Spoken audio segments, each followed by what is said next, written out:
Shadows Over Phandalin, a Dungeons & Dragons audio story. Episode 2, The Perilous Path. With the immediate threat eliminated, a grim silence fell over the trail, broken only by the buzzing of flies and the rustle of leaves in the wind. Tordin nudged one of the dead goblins with his boot, his expression a mask of contempt. Jerry's face was somber as he walked over to the slain horses. He placed a hand on the neck of the nearest one, confirming the reality.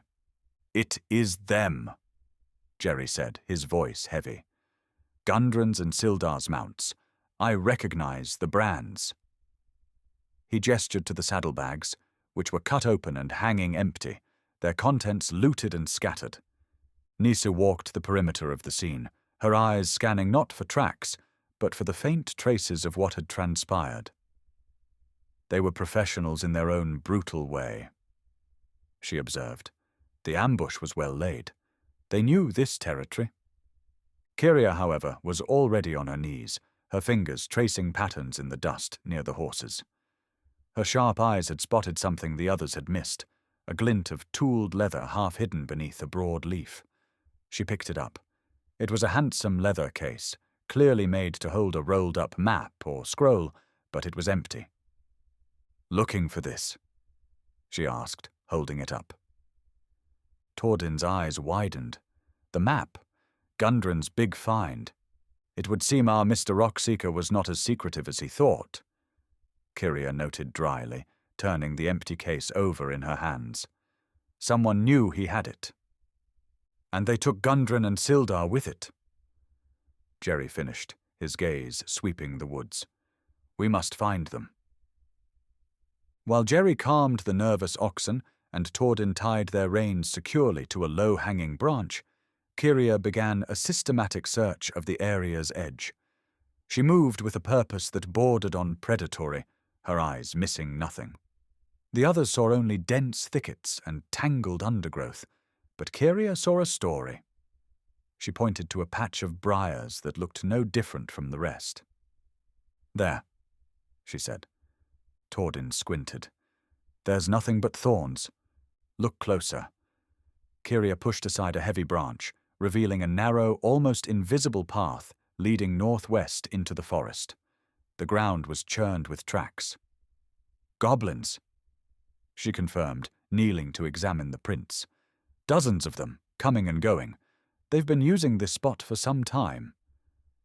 Her expression hardened as she pointed to two long, parallel grooves in the dirt, cutting through the smaller goblin footprints. "And this is our friends." The drag marks were unmistakable. "Two human-sized bodies," she stated, looking up at the others. "Hauled away from here." A flicker of hope ignited in Jerry's eyes. "Hauled, not buried. They were taken alive." Tordin hefted his axe, its bloodied edge catching the light. "Then there is a hope. Let's go." The forest canopy closed above them, swallowing the sunlight and plunging the narrow trail into a perpetual twilight. The air grew damp and smelled of moss and decay. Tordin, whose dwarven constitution was better suited to the deep earth than tangled woods, grumbled with every step. "This is no place for a dwarf," he muttered, shoving a low-hanging wet branch out of his face. "Give me a good stone ceiling and a straight tunnel any day.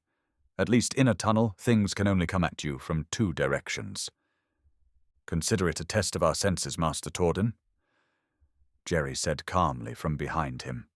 His hand rested on his sword's pommel, his eyes constantly moving, scanning the oppressive walls of vegetation.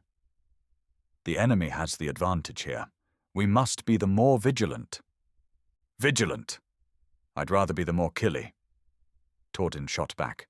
"Let them show their ugly faces. My axe is thirsty." Kyria, who was moving several paces ahead of the group, stopped and held up a hand, her body going still. "Quiet," she hissed, her voice barely a whisper. "Both of you. Your chatter is a dinner bell in this forest." Nisa, who had been observing the unusual phosphorescent fungi growing on a nearby tree, drifted closer to the group. She is right, Nisa said, her tone academic.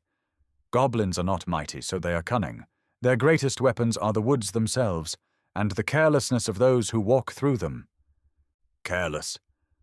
I'm as careful as— Tordin's boast was cut short with a sudden thwip and a strangled grunt. A rope, cleverly hidden beneath a carpet of leaves, snapped taut around his ankle. In an instant, he was yanked off his feet and hoisted into the air, his axe clattering to the ground. He dangled there, 10 feet up, spinning slowly, his face rapidly turning a shade of purple that clashed with his auburn beard. Kyria had her daggers out before he even stopped swinging, her eyes scanning the trees for an ambush. "Trap!" she called out, though it was now painfully obvious. "Hold positions!" Jerry rushed forward, but stopped short of the swinging dwarf, his shield up. "Tordin, are you all right?" Tordin, now upside down and red-faced, managed to choke out a reply. "Am I all right?" He sputtered, his voice strained. "I'm a flippin' ham in a smokehouse. Get me down from here." "Don't struggle, you'll only make the knot tighter," Nisi advised, examining the snare's cord with a critical eye. A simple slip knot and counterbalance. Crude but effective, especially on the boastful. "I heard that, elf," Tordin bellowed, causing him to spin again. Kyria sighed, sheathing her daggers after confirming there were no immediate threats. "He's making too much noise. Jerry, can you give me a boost up? I can cut the rope. Tordin, brace yourself for the fall." "What? Can't you just— untie it?" The dwarf grumbled. "It's a snare, not a gift wrap," Kyria retorted, climbing onto the paladin's offered gauntlet. "It's designed to tighten, not release. Now stop squirming." With a deft movement, she launched herself up, grabbing the rope. She found the thick cord, and with one quick, decisive slash from her dagger, severed it. Tordin dropped like a stone, landing in an unceremonious heap with a loud thump and a groan. Jerry helped him to his feet as he gasped for air, rubbing the raw spot on his ankle. "That does not count," Tordin wheezed, snatching his axe from the ground. "Sneaky, cowardly, ah!" He stomped down the path, now thoroughly humbled and furious. The group continued on, the mood now far more tense than before. Tordin's grumbling was quieter, replaced by a watchful glare. Every shadow seemed to hold a threat. Kyria now moved even slower, her eyes glued to the path ahead, testing the ground before each step. 10 minutes later, she stopped again, her body going rigid. She didn't speak, but simply held out an arm, barring Jerry's path. "What is it?" Jerry whispered, stopping the others behind him.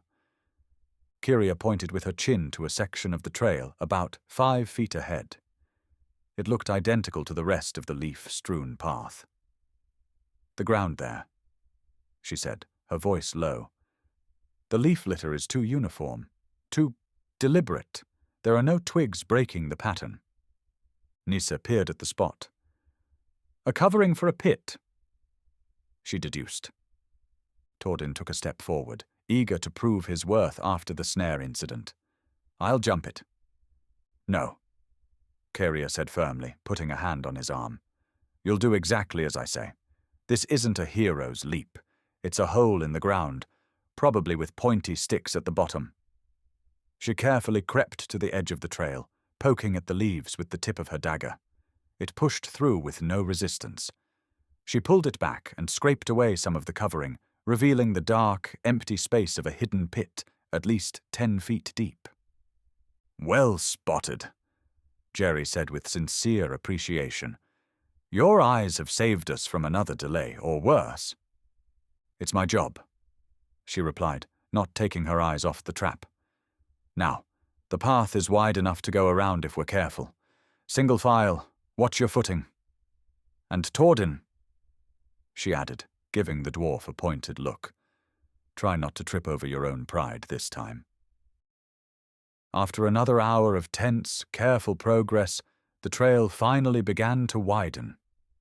The oppressive canopy of trees thinned, and ahead the heroes saw the trail ended at the foot of a large rocky hill. Kyria motioned them into the cover of a dense copse of ferns. From their hiding spot they saw it, the source of the trail, the lair of their enemies. It was a large cave mouth set into the base of the hill. A shallow, gurgling stream flowed out from its dark interior, flanked on both sides by impenetrable briar thickets that screened the entrance from casual view. A narrow, dry path followed the right-hand side of the stream into the maw of the cave. The place was quiet, but unlike the unsettling silence of the woods, this was a quiet that felt occupied, like a predator holding its breath. They watched the entrance for a long time, but saw no movement. "A classic goblin hole," Tordin said, his voice a low, gravelly whisper filled with ancient animosity. He spat on the ground. "My father, and his father before him, cleared more of these than I can count. Never changes." Jerry looked at the dwarf. "You know their ways, then?" "I know their nature," Tordin corrected, his knuckles white where he gripped his axe. "Listen, and listen well. A goblin is a coward. On its own, it'll run from a farm cat. But in a pack, in the dark of their own stinking hole, they get brave. They're like rats. For everyone you see, there's a dozen more you don't, hiding in the cracks." He pointed the spike of his axe head towards the cave. "They like caves because they can see in the dark, and we can't. They're lazy builders, so they find a place that's already dug and foul it with their presence. They'll set crude, nasty little traps not just on the path, but inside too. They worship a great, black-hearted god named Maglubiet, who tells them to multiply and conquer, to claim every tunnel and cavern from the true folk of the stone." His eyes took on a distant, hard look. "The Cragmore tribe is worse than most. I've heard tales. They sharpen their teeth on rock to look more fearsome. They live for petty cruelty. They captured Gundren for a reason. That map. And they'll kill him for the fun of it when they're done with him. Don't go thinking you can reason with them. You can't bargain with them. There is only one way to deal with a goblin infestation." He hefted his axe, the meaning clear. "A grim lesson, but a valuable one." Jerry said solemnly, "We will not underestimate them." "Their tactics rely on fear and surprise," Nisi added, her gaze fixed on the entrance. "If we take that from them, we take their strength." Kyria nodded, her focus entirely on the practical problem ahead. The thickets screen the entrance. The stream is shallow. Tordin is right, they'll be watching the main path, but they might not be watching the stream itself. She looked at the others, her plan forming. "The noise of the water could cover my approach. I can slip across to the east side of the stream and see what I can see. Find their lookouts before they find us." "Alone?" "If they catch you." Jerry started, a note of concern in his voice. "They won't," Kyria said with a confidence that left no room for argument. "I'm not the one who's going to be making a lot of noise." Tordin grunted, a grudging admission of her point. Kyria crouched at the edge of the stream, gave a crisp series of hand signals to the others. "Wait. I will cross. Provide cover." Back in the ferns, Tordin shifted his weight, his axe feeling heavy in his hands. "What is she waiting for?" He whispered, his voice a low growl of impatience. "Let's just rush them."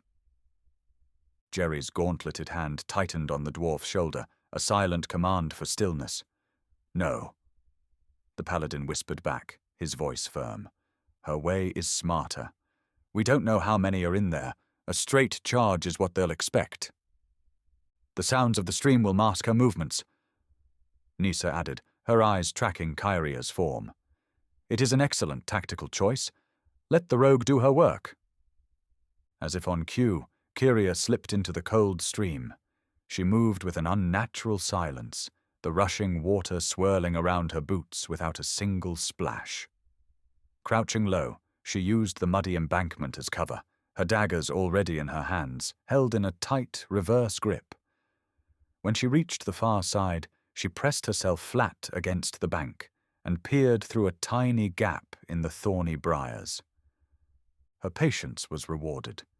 Through the gap she saw a small area that had been hollowed out of the thicket, the ground flattened with rough wooden planks. It was a hidden guard post, and it was occupied. 2 goblins were stationed within, the very picture of bored and inattentive sentries. One, its ear crudely notched, was using the tip of an arrow to idly poke a beetle that was crawling across the planks. The other was slumped against the thorny wall, its slack-jawed face turned to the side, its eyes closed in a doze. Their bows lay beside them, forgotten. A small, dangerous smile touched Kyria's lips. She had everything she needed. She slipped back to the stream's edge and signaled to her companions. 2 hostiles. Unaware. Prime for ambush. The response was immediate. Jerry gave a firm nod. Tordin's face split into a ferocious grin. The air around Nissa's fingertips began to shimmer with a faint, frosty blue light. "All right," Jerry whispered, laying out the plan. "On my mark. Tordin, you and I will cross the stream and take them head-on. Nisse, be ready. It'll be a race to see who gets there first." Tordin whispered back, his knuckles white on his axe handle. Jerry raised 3 fingers, then 2, then 1. His hand dropped.